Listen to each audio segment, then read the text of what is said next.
Welcome to Standard Academy. This is our lecture number 1 class 10 physics. So हम इस lecture series का आगाज chapter 1 से करेंगे। इंशाल्लाह इस लेक्चर सीरीज में हम कंप्लीट बुक को कवर करेंगे विद न्यूमेरिकल्स। सो हम चैप्टर 1 से स्टार्ट करते हैं जिसका टाइटल है simple harmonic motion and waves. So इस चैप्टर का आउटलुक क्या है, सबसे पहले वो मैं आपको बताता चलूं। सबसे पहले हम इसमें सिंपल हार्मोनिक मोशन डिस्कस करेंगे और सिंपल हार्मोनिक मोशन को डिफरेंट उसके एग्जांपल्स दी गई हैं। Mass attach to the spring और उसके बाद हमारे पास सिंपल पेंडुलम की है, बॉल एंड बॉल सिस्टम की है। तो यूं हमारे पास सिंपल हार्मोनिक मोशन का जो टॉपिक है वो खत्म हो जाएगा। फिर वेव मोशन है, डैम्प ऑसिलेशन है, फिर हमारे पास वेव्स की टाइप्स हैं और उसके बाद हमें डिफरेंट फिनोमेनास हैं जो वेव्स की वजह से होते हैं।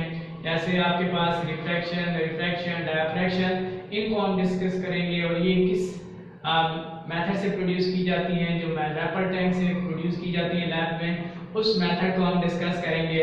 सो सबसे पहले हम स्टार्ट करते हैं सिंपल हार्मोनिक मोशन से। Simple harmonic motion is basically type of vibrating motion. So 9th class में वाइब्रेटिंग मोशन पढ़ चुके हैं। What is vibrating motion? As you know that vibrating motion क्या होती है? वाइब्रेटिंग मोशन क्या है? To and fro motion of a body about the fixed position is called vibrating motion. So अब सिंपल हार्मोनिक मोशन क्या होती है? Simple harmonic motion of motion कहते हैं, किसे कहते हैं और ये कैसे होती है? सो इसके हम डिफरेंट एग्जांपल के साथ पढ़ेंगे। तो सिंपल हार्मोनिक मोशन की डेफिनेशन हम यूं कर सकते हैं, the motion of body is said to be simple motion if the net force is directly proportional with displacement and it is always directed toward the mean position. अगर net force directly proportional हो किसके? Displacement के। किसी भी body अगर displace की है, suppose करें आपने एक पेंडुलम लिया और इस पेंडुलम को आपने डिस्प्लेस कर दिया, so net force directly proportional है इसके डिस्प्लेसमेंट के और डायरेक्टली प्रोपोर्शनल है इसके डिस्प्लेसमेंट के। सो यहां से यहां तक अगर ये पॉइंट्स ले लूं, ये बी पोजीशन है, ये इसकी एक्सट्रीम पोजीशन है ए डैश। सो इनके दरमियान जो डिस्टेंस है वो x, तो जो नेट फोर्स इस पे एक्ट करेगा वो डायरेक्टली प्रोपोर्शनल होगा, f directly proportional to x, but here is one thing more, it is always directed toward the mean position। so यहाँ हम नेगेटिव के साइन लगा देते हैं कि ये नेगेटिव साइन ये शो करेगा कि ये इसकी डायरेक्शन हमेशा मीन की तरफ है। सो आपको पता है जब भी प्रोपोर्शनलिटी को खत्म करते हैं तो प्रोपोर्शनलिटी कांस्टेंट हम क्या कांस्टेंट लगाते हैं। सो हम सबसे पहले स्प्रिंग को डिस्कस करेंगे, तो स्प्रिंग कांस्टेंट लगाएंगे और अगर हम पेंडुलम को डिस्कस करेंगे तो उसके अकॉर्डिंग हम यूज करेंगे। सो अगर स्प्रिंग ले लें, एक बॉडी है जिसको आप स्प्रिंग के साथ बांधा हुआ है और वो मीन पोजीशन पे है, ये मीन पोजीशन है। आप अगर इसी को आपने डिस्प्लेस किया, आप इसको यहाँ पे ले आए और फिर आपने इसको छोड़ा है। जब गाड़ी को छोड़ने के बाद आप गाड़ी यहाँ पे हमारे पास आ गई है। सो इसके डिफरेंस हमारे पास ये आपके पास मीन पोजीशन है, तो मीन पोजीशन को हम O से रिप्रेजेंट करते हैं। सपोज ये इसका x डिस्टेंस है और ये भी हमारे पास इसका x डिस्टेंस है जो एक्सट्रीम के दरमियान है और इसको अगर हम A कह दें और इसको B कह दें। सो अगर हम एक mass attach to the spring लेते हैं और उस स्प्रिंग को हम क्या करते हैं, फोर्स लगाते हैं, बाहर की तरफ उसको खींचते हैं, तो ये डिस्प्लेस होगा, x डिस्प्लेस होगा और जब इसको वापस छोड़ेंगे तो ये रिस्टोरिंग फोर्स की वजह से वापस अपनी ओरिजिनल पोजीशन पे जाएगा। लेकिन ओरिजिनल पोजीशन पे इसके जाने के लिए थोड़ा सा टाइम लगेगा और ये कुछ वाइब्रेशंस करेगा और वाइब्रेशंस के बाद ये अपने रेस्ट पोजीशन पे आएगा।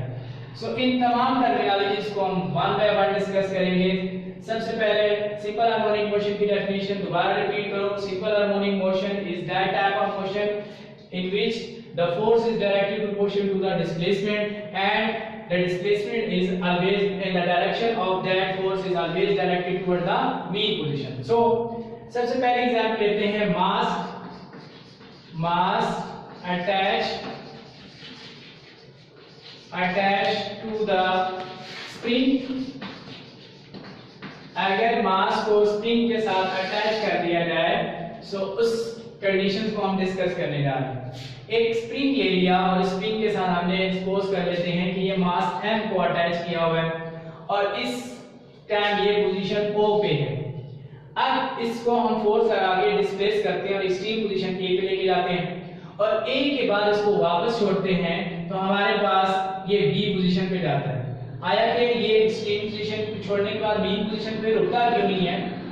इसका ये आंसर है कि जब इसको छोड़ा जाएगा तो इसकी वेलोसिटी इंक्रीज करेगी जो कि मीन पोजीशन की तरफ होगी और इनर्शिया की वजह से ये रुक नहीं पाएगा और जब इनर्शिया की वजह से नहीं रुक पाएगा तो सेकंड एक्सट्रीम पे जाएगा और सेकंड एक्सट्रीम पे जाने के बाद दोबारा मीन पोजीशन की तरफ इसको रिस्टोरिंग फोर्स लेके आएगी और रिस्टोरिंग फोर्स क्या होती है कि जो बॉडी को मीन पोजीशन की तरफ वापस लाती है उसको रिस्टोरिंग फोर्स कहते हैं।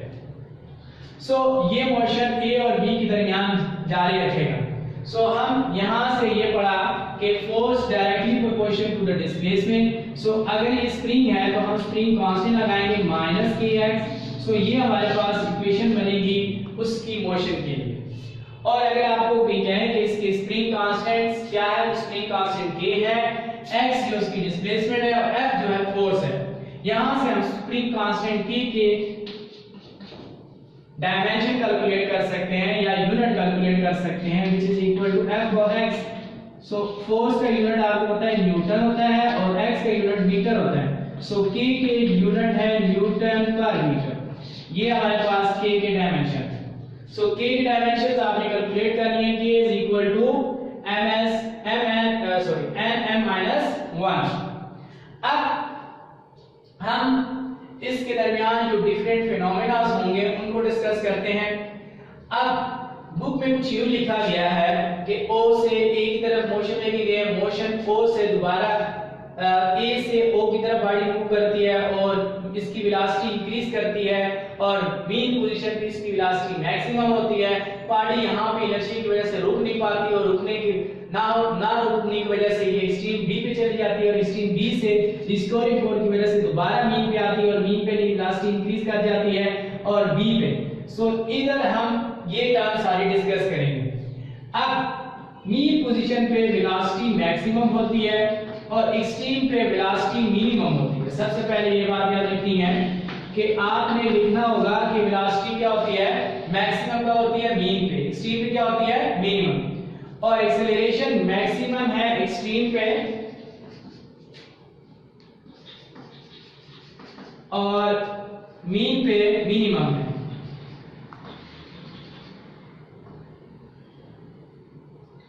एक्सेलरेशन मिनिमम है मीन पे।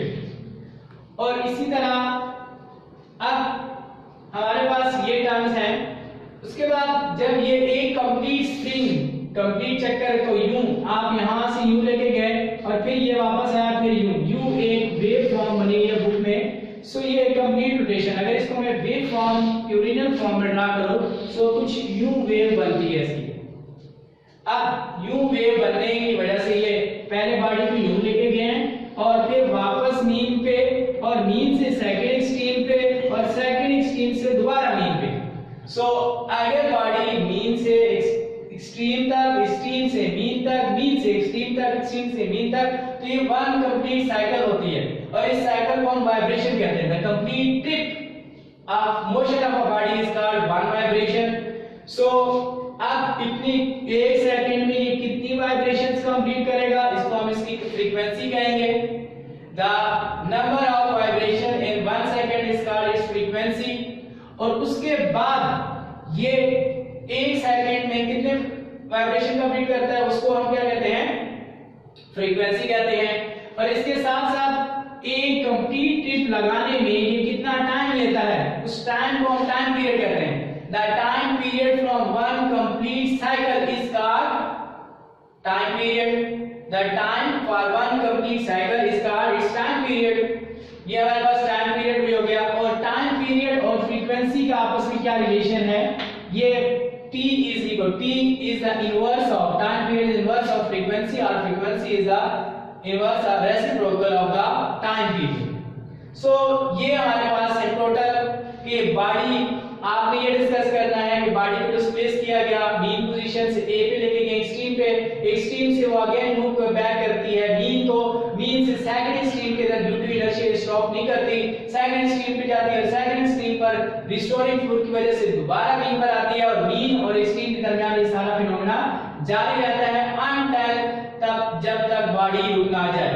सो इनफिनिट टाइम लेती है ये बॉडी रुकने के लिए, इसके आप कोई टाइम कैलकुलेटेड नहीं है कि आप कितना, लेकिन हम टाइम पीरियड जो कंप्लीट वाइब्रेशन एक वाइब्रेशन के लिए होता है, इस पूरे जितने भी वाइब्रेशन होगी उसके लिए टाइम पीरियड हम कैलकुलेट नहीं करते, वो इनफिनिट मिली टाइम लेते हैं। और अगर आप एयर फ्रैक्शन को इग्नोर कर देते हैं बहुत सारा टाइम लेता है। सो ये हमारे पास थी mass attach to a spring.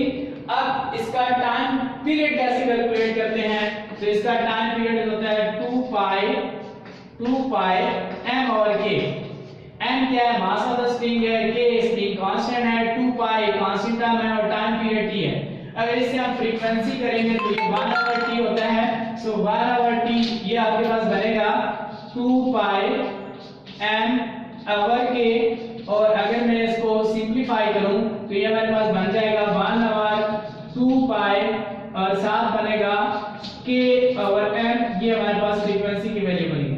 So that's all from mass attach to the spring. अगर स्प्रिंग के साथ मास अटैच किया गया है और स्प्रिंग को हम मोशन करवाएं तो कैसी मोशन होगी, ये एग्जांपल है सिंपल हार्मोनिक मोशन की, बिकॉज़ ये ऑलवेज इसकी मोशन डायरेक्टेड होती है मीन पोजीशन की तरफ और ये मीन और एक्सट्रीम के दरमियान मोशन को जारी रखता है अनटिल के एक्सटर्नल फोर्स से हम स्टॉप ना कर दें या इसकी जो वो एनर्जी जो इसको एक्सट्रीम तक लेके जाने में स्टोर कर दी गई होती है वो वेस्ट ना कर दी जाए।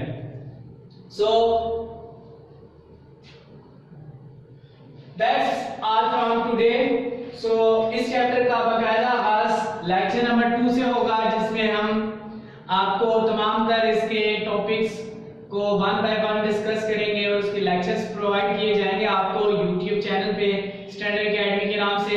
सो अगर आपको ये लेक्चर अच्छा लगा तो इसको शेयर करें, सब्सक्राइब करें और लाइक करें। Thank you.